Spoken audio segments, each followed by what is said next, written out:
Merci de nous rejoindre, hein. Vous êtes bien dans votre émission Direct Santé. Ce matin, on parle de rhinosinusites. Vous connaissez? Eh bien, on découvre là, hein, tous ensemble, hein, avec docteur Améga Amara, hein, qui est chirurgienne de la face et du cou. Elle est aussi ORL. Elle est avec nous pour nous parler de tout ça, hein, comment, qu'est-ce que c'est, comment ça vient, comment traiter, comment prévenir surtout. Voilà, bon, on est là, on continue, hein, n'est-ce pas, docteur? C'est ça. Ouais, justement, on parlait tout à l'heure de donc des douleurs, comment on les symptômes, pardon, comment on les reconnaît et Mhm. comment on peut savoir. Donc, vous nous avez expliqué un petit peu. Donc, c'est selon la Ouais. localisation, c'est selon la localisation qu'on peut savoir bah, d'où vient le problème. Donc, tout à l'heure, on Mhm. parlait du problème dentaire, hein, parce qu'une dent mal soignée bah, peut aussi provoquer une sinusite, Sinusite. ou bien bon, vice versa. Mais du moment où vous avez des douleurs sur la dent, la cinquième dent, la sixième dent, la septième dent. Ah, j'ai bien pris ma leçon. Attention, il faut aller consulter, c'est pas normal. Donc, allez Ouais. voir donc Le un dentiste. dentaire, un dentiste, Dentiste. pardon, et une ORL pour vraiment soigner les deux. Donc, avec quoi ne pas confondre une sinusite, docteur? Souvent, beaucoup de personnes viennent en consultation tout simplement parce qu'ils ont des maux de tête. Hmm, Les maux de tête, c'est beaucoup de choses. Ce n'est pas que une sinusite qui peut donner des maux de douleurs au tête. niveau de la tête. Donc, il y a les pathologies oculaires, les yeux. Hmm, Donc, quand on a des maux de tête, il ne faut pas tout de suite sauter que c'est une sinusite. Certains, ils font ça. En même temps, ils s'en vont prendre des antibiotiques. Non, il faut faire une consultation pour des maux de toujours, tête. toujours. Peut-être chez un médecin généraliste ou un neurologue, tout dépend, qui pourra faire la discrimination entre ce qui est ophtalmologique, ce Oui. qui est neurologique pur, ce qui est ORL ou d'une autre spécialité. Donc vraiment, c'est important de ne pas faire cette confusion-là et sauter en même temps sur un traitement. Bah, surtout sans avis d'un médecin, hein. C'est ça aussi qui est dangereux. Et puis ça, on le dit tous les jours que quand il y a un problème, allez voir au moins un généraliste en entendant qu'on C'est vous ça, oriente vers un spécialiste concerné. Parce que on peut pas, on n'est pas médecin hein, pour sauter sur les médicaments comme ça. Et puis les antibiotiques qui sont à justement. portée des mains, quoi. Parce qu'il y a les antibiotiques en plus avec différentes, qui concernent différentes maladies. Ouais, Donc, un antibiotique là peut pas soigner un problème dentaire, ne peut pas soigner d'autres douleurs. Donc, il faut faire très très attention à ça, hein. exactement. Et ne pas confondre aussi une rhinosinusiite à une tumeur naso-sinusienne parce que ça peut porter à confusion. Le nez Oui. bouché, la tumeur, quand elle commence, elle évolue, elle peut boucher les ostiomes. Vous aurez toujours cette sensation de nez bouché. Le nez peut couler de temps en temps et après on voit apparaître la tumeur dans le nez. Ce n'est pas une sinusite. Ok. Ça peut être un polype de Killian, une polypose naso-sinusienne ou une tumeur maligne carrément, ou toute autre tumeur bénigne naso-sinusienne.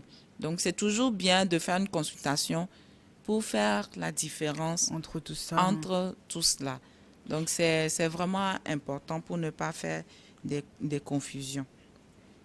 Et puis Et les puis il y a la tumeurs. rhinite allergique. Ah oui, la rhinite allergique est un facteur de risque de rhinosinusienne, mais ce n'est pas une sinusite. Hmm, Généralement, les gens viennent en consultation, ils disent j'ai la sinusite, j'ai la sinusite. Quand tu poses les questions, tu comprends en fait que c'est plutôt une une rhinite allergie. allergique parce que ça vient par période et il y a des substances qui déclenchent Hmm. l'apparition de l'éternuement ou Ça aussi, il des... faudra qu'on en parle, hein, parce que y en a pas Oui, mal hein, oui. qui. Et puis ça va jusqu'aux yeux, ça, le Justement, frottement des yeux. voilà, il y a d'autres organes aussi qui Hmm, sont concernés. Alors que dans la rhinosinuite, c'est c'est pas ça. sinus et c'est le nez.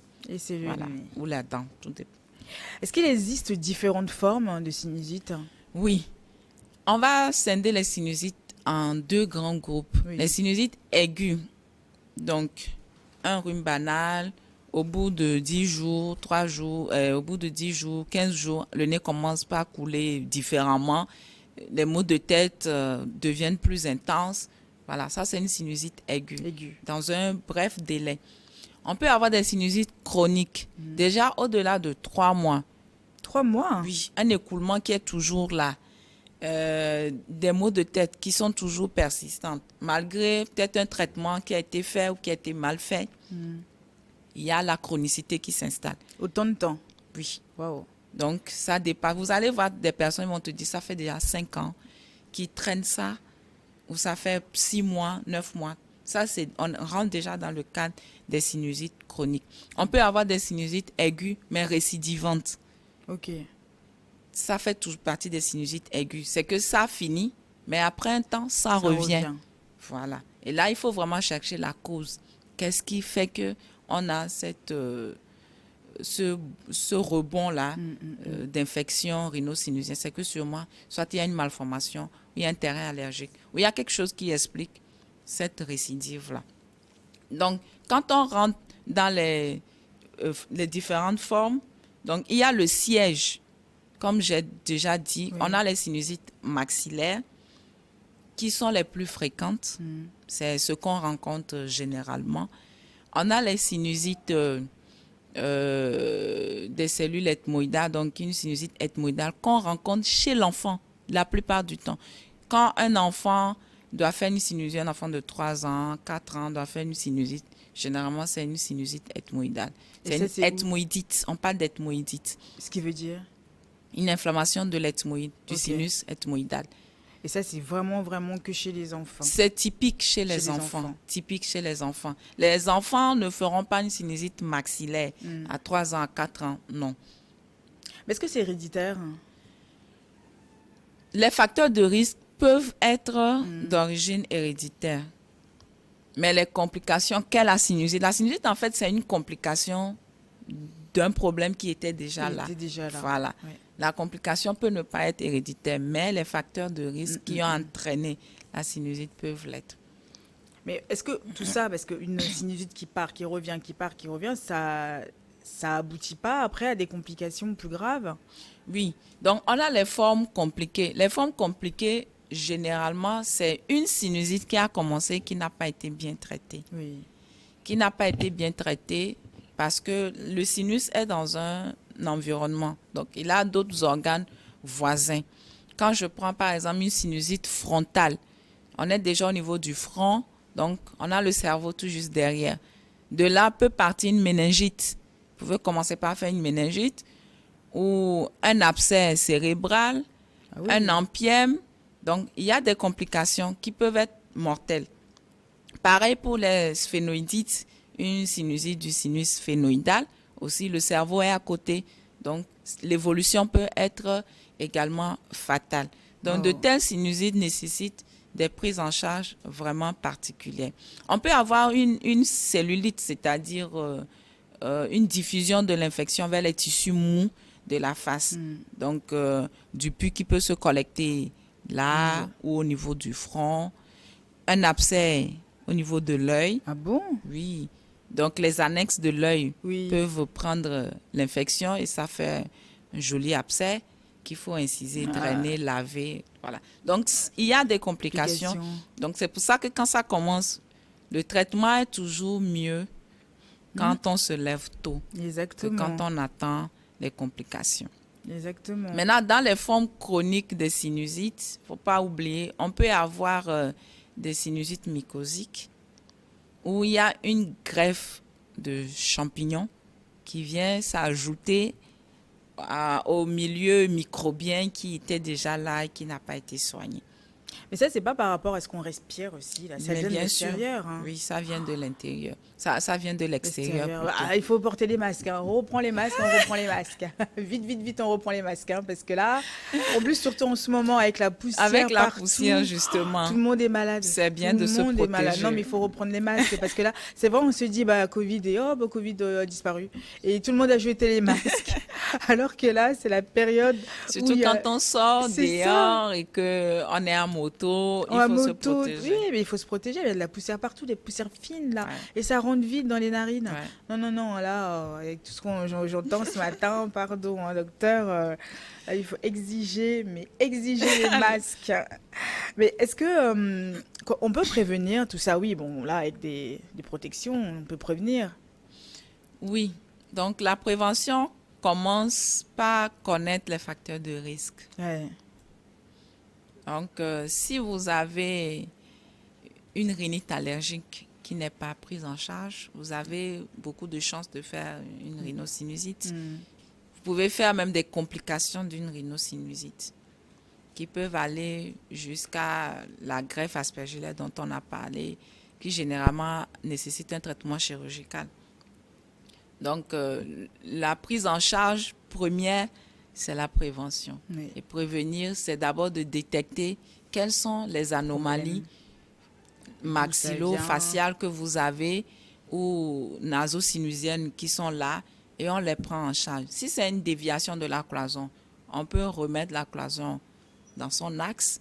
Comme ça évite les complications que vous avez au niveau de la fosse nasale qui n'est pas bien pneumatisée ou bien aérée. C'est important de commencer par là, de retrouver, de retrouver le problème qui peut évoluer vers une rhinosinusite. Vous avez une dent cariée, on n'est pas obligé d'attendre une douleur de cette dent avant de commencer un traitement. La prévention commence là. Prendre en charge ce trou-là que vous avez dans la dent. Au lieu d'attendre qu'elle commence par faire mal ou qu'elle bouge avant d'aller la faire traiter. Parce que là, vous risquez d'entrer déjà dans les complications. Ouais. J'ai une question, une seule question en plus aujourd'hui, bizarre, hein, donc de Madame Afi, qui veut savoir, j'ai souvent mal au niveau du sinus, est-ce que c'est un signe de sinusite? Elle a souvent mal. Comment elle sait que c'est les sinus? Elle demande, est-ce que c'est ça? Voilà, justement, je ne peux pas savoir. Parce que, aller, voilà, tout dépend du siège de la douleur. Quand elle dit qu'elle a mal au sinus, il s'agit de quel sinus? Voilà, ce serait bien de faire une consultation pour qu'on, comme je l'ai dit, les maux de tête ou les douleurs faciales ne signifient pas forcément que c'est une sinusite. Oui. Parce qu'il y a d'autres maladies qui peuvent faire le change avec une rhinosinusite. Donc, c'est bien toujours de faire une visite chez l'ophtalmo, une visite chez le neurologue ou neurochirurgien, une visite chez le médecin ORL. C'est bien de faire ça pour pouvoir faire la part. Donc, celle qui a cette douleur faciale, elle peut faire une consultation ORL. Si l'ORL trouve que ce n'est pas un problème rhinosinusien, il l'enverra sûrement chez un autre confrère.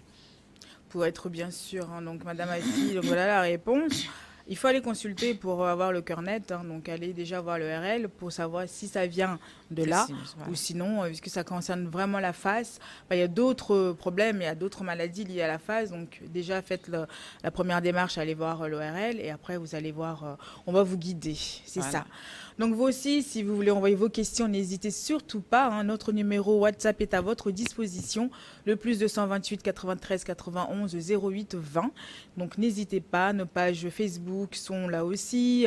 Vous pouvez retrouver l'intégralité de nos émissions sur notre compte YouTube Direct Santé via la page de New World TV. Toute l'intégralité de nos émissions sont dessus. N'hésitez pas, si vous avez des questions, vous voulez un numéro d'un médecin, vous avez des doutes, appelez-nous et puis on va vous guider, on va vous orienter vers un médecin. C'est très très important. Ne vous soignez pas tout seul. On vous le dit tous les jours. Ne vous soignez pas tout seul. Ça peut être dangereux. Très dangereux. Très très dangereux. Docteur, on va conclure. On arrive à la fin de l'émission. Donc, que peut-on retenir de tout ça?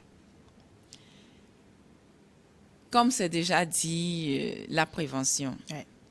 Commencez toujours par demander l'avis d'un médecin généraliste, si vous l'avez à portée de main, ou d'un spécialiste plus facilement.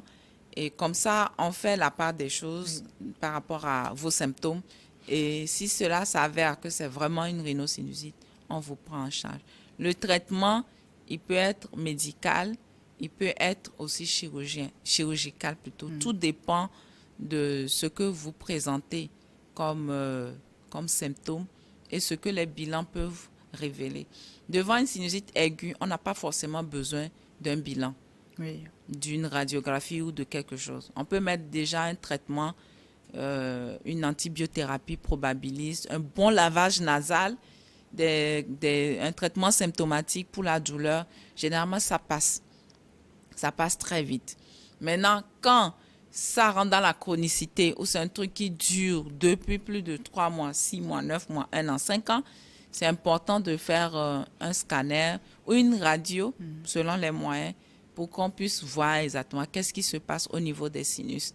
Et selon le résultat, le traitement, il peut toujours être médicamenteux ou il peut être chirurgical pour vraiment aller plus vite et pour vous soulager et entraîner même la guérison.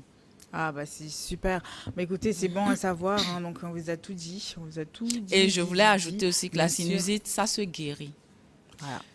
Souvent en ville, on attend que non, on ne guérit pas la Ah, sinusite. peut-être parce C'est que ça faux. dure longtemps, comme vous venez de le Voilà. dire. Donc, quand ça dure, il faut savoir qu'est-ce qui fait Oui, que oui, ça c'est dure. ça. Et quand on prend en charge le facteur favorisant, la sinusite, elle va bien. Oui. Mais quand le facteur favorisant est là, il n'est pas traité, ben, vous allez toujours la traîner, la traîner. C'est ça. Donc faites attention, hein, surtout, comme on le dit tous les jours, ne vous soignez pas tout seul parce que bon, bah, c'est pas bon, c'est très très dangereux pour vous, pour la famille, pour l'environnement, pour nous tous. Donc c'est très important aussi de le comprendre. Je pense qu'à un moment donné, ça va venir et ça va rentrer dans le quotidien, dans notre quotidien. Et c'est ça aussi qui va nous permettre d'avancer et d'être en bonne santé. Ouais. Un grand merci à vous, docteur. Merci. Donc, je rappelle que vous êtes ORL, chirurgienne de la face et du cou. Donc, n'hésitez pas, si vous avez besoin de son numéro, contactez-nous. On vous donnera peut-être bien, si vous êtes gentil. Donc, merci beaucoup à Clésso Aristide à la régie. Un grand merci à vous tous qui nous suivez tous les jours dans cette émission Direct Santé. On se retrouve demain. Bye bye. Bye bye.